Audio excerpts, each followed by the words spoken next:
C'est un geste presque machinal que nous accomplissons au moins une fois par jour, brancher un câble pour recharger notre téléphone portable. L'association UFC Que Choisir nous invite à la prudence. Les tests qu'elle a réalisés montrent que la moitié de ces chargeurs ne seraient pas aux normes. Quels sont les risques? Valentin Després et Christophe Moutot ont enquêté. C'est un petit boîtier et un fil en apparence inoffensif. Pourtant, regardez cette vidéo d'information d'une association britannique. En une seconde, le chargeur de téléphone s'embrase.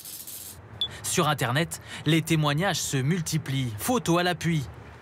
Dans son mensuel à paraître demain, cette association de consommateurs tire la sonnette d'alarme. Parmi les 20 chargeurs qu'elle a testés en laboratoire, plus de la moitié ne respectent pas les normes européennes de sécurité.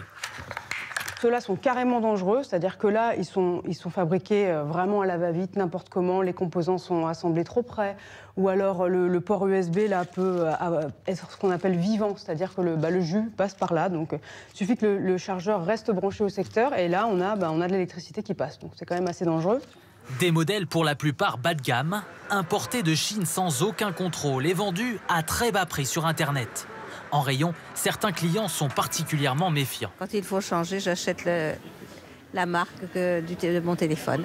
Je regarde qu'il y ait bien le CE, le logo, que ce soit aux normes européennes, notamment pour les questions de sécurité, pour éviter les incendies.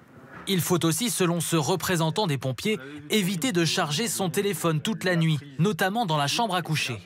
Il va y avoir aussi une mauvaise utilisation, par exemple les poser tout simplement sur des couvertures ou sur des textiles qui à un moment donné vont être ressources de chaleur et ce qui va prendre un incendie possible. Privilégiez aussi plusieurs recharges de courte durée plutôt qu'un cycle complet et évitez de laisser votre chargeur branché lorsque vous ne l'utilisez pas.